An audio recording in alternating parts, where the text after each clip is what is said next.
je ne suis plus dans l'élément factuel. Ce qui pose problème sur le plan moral, c'est lorsqu'on présente la Beloïd, qui est une tragédie, comme quelque chose de volontaire, ce qui est faux. La Beloïd, c'est une opération psychologique de l'ennemi, exactement comme l'opération jumelle, etc., etc. Mais lorsque vous tuez Ben, alors qu'il est au Maroc, lorsque vous liquidez 4 ou 5 colonels de la Wilaya 1 en Tunisie, vous pouviez faire l'enquête, il y avait le temps, il n'y avait pas de contrainte directe. Ça, c'est des éliminations physiques. C'est-à-dire, sur le plan moral, on n'est pas sur le même registre. Donc, voilà à peu près ce que je voulais dire sur le truc. Maintenant, il pose la question, il apporte la réponse. On n'a pas à demander la reconnaissance d'une identité, d'une culture ou d'une langue. Il faut l'assumer. Mais en même temps, ça n'empêche pas de mener un combat parce que, au jour d'aujourd'hui, les soins qui sont là, ماذا قلت دولة ورثر في دارها تمسلاي ثقيل زمرة تفسير الساقي. On en parlait ce matin des souks التنين. Quelqu'un m'a posé presque la même question d'ailleurs pour vous dire qu'elle concerne beaucoup de monde. أكقارن ثم مزيغ تقول زبير زيكنير interdit le mot berbère dans une constitution. Grâce au combat, au sacrifice, à la lutte de beaucoup, il y a une reconnaissance comme statut de langue nationale. Sauf que statut de langue nationale, c'est-à-dire, je prends acte de l'existence de cette langue, ça n'oblige en rien l'État à donner les moyens et surtout à faire de cette langue un instrument de l'administration. Or, il y a maintenant ce qui est différent. Mais d'accord, قواسي سفنوية إلا ثورة السواء ثقيلية إلا ثورة ورثغالات مسلاي ثقيل تمسلاي أرين بالسيف أستغراض يرنو ما تروحض الدولة نغاروخا من الشرع زمرات تستخدمها. Si ça ne devient pas une langue obligatoire, cette histoire optionnelle, c'est un piège.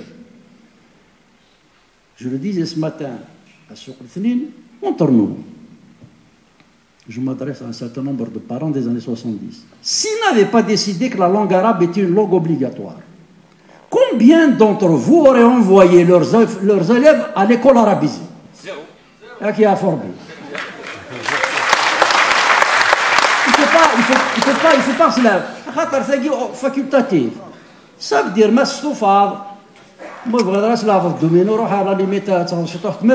je veux dire, on en fait un objet de loisir et pas un instrument de construction de l'institution et de la conscience. Donc il faut absolument faire chose. Maintenant, en attendant, et on en parlait encore tout à l'heure,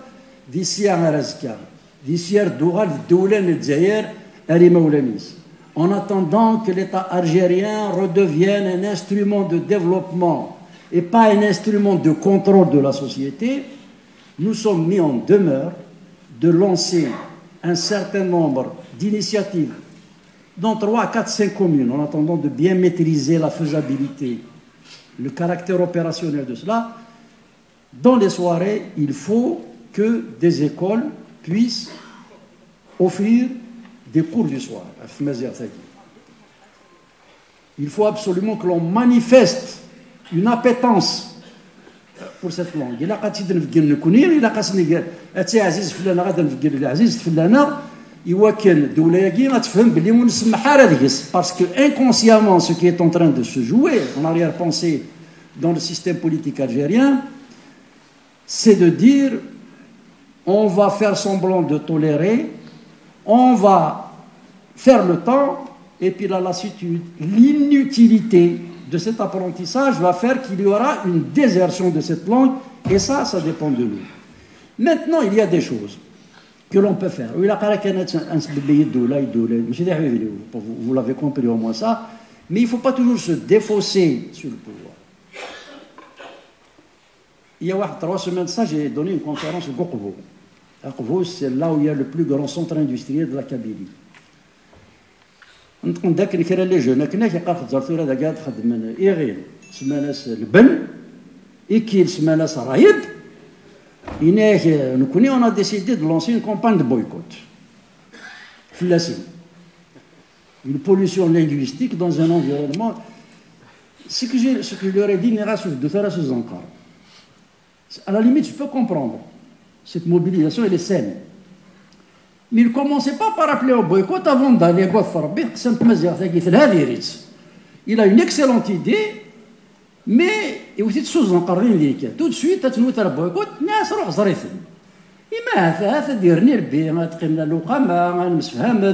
À la limite, dans les contrats arabophones, on va envoyer notre raïb dans le ben, mais nous sommes en droit de demander à ce qu'il fasse une production.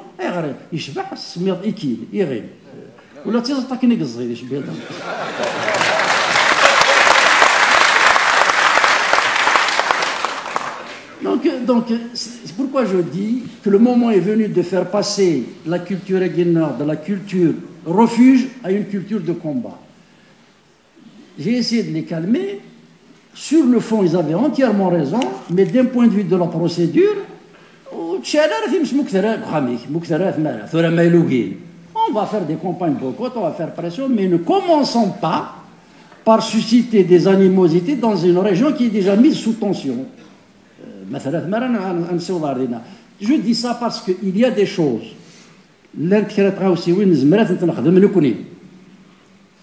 Les associations de consommateurs pour que l'environnement soit conforme à sa réalité sociologique, exercer des pressions sur les producteurs pour que ce qu'ils font soit en résonance avec leur milieu, etc.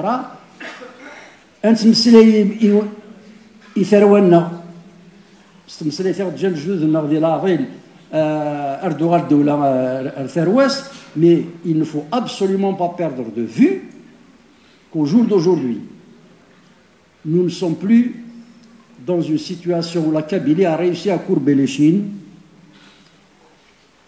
en sauvegardant l'essentiel de ses valeurs, de ses principes, de ses référents culturels, tout en étant exclu de la décision politique. J'ai réfléchi, c'était l'objet de la conférence que j'ai donnée à Sidi Aïch.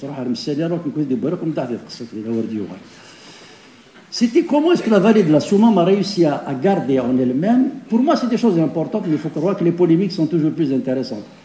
Je me suis posé la question depuis 20 ans, comment est-ce que la vallée de la Soumam, la vallée au sens large, a réussi à abriter des événements politiques majeurs qui dépassent largement les considérations renvoyant aux intérêts des populations locales. 1871. C'est l'insurrection qui a ébranlé à un moment donné la colonisation. Oui et non, la Rahmaniya n'existait pas seulement à Abbas, il existait dans toute la région centrale et est. Pourquoi est-ce que c'est là-bas que ça a eu lieu? Le congrès de la Soumam. J'ai fouiné. Le congrès de la Soumam, il a eu lieu à Ifri, etc. C'est une excursion. Mais vous imaginez, Abba, Ben Mhidi, Krim, Amran, Zirout, Ben Tobal, toute la direction de la révolution était là-bas. Une dizaine, une quinzaine de villages étaient impliqués dans l'organisation.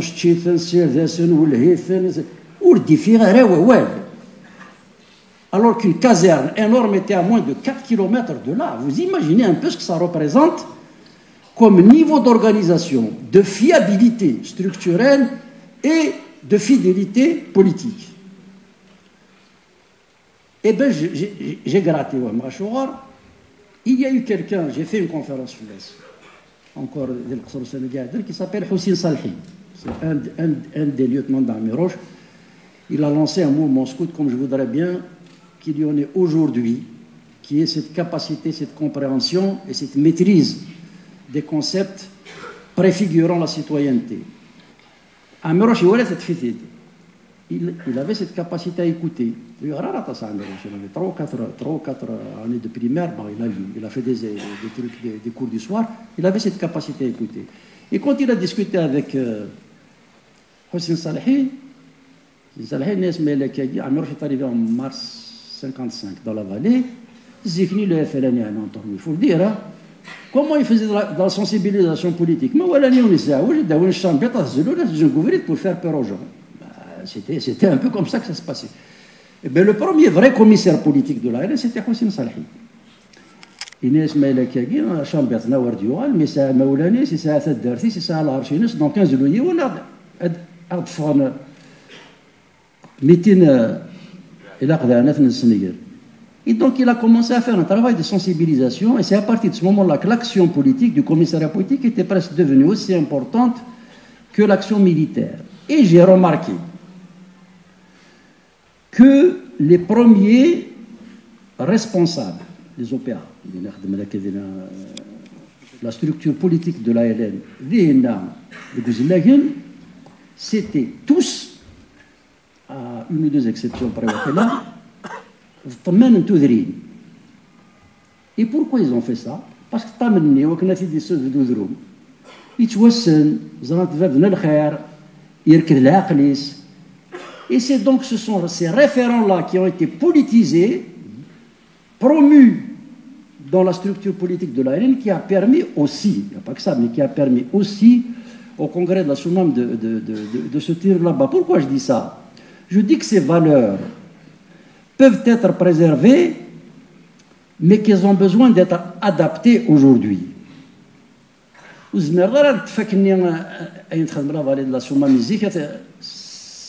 Ça va aller dans une administration qui tenait les populations à distance, mais la télévision, l'internet, si la langue ne devient pas un instrument de l'État qui s'impose aux citoyens dans l'accomplissement de son destin, qu'il soit administratif, culturel ou politique, on peut avoir une marginalisation de cette langue, même si elle a survécu depuis des millénaires et des millénaires. C'est un miracle de l'histoire, bon, je ne vais pas revenir là-dessus. Alors, bon, l'affaire de mars 59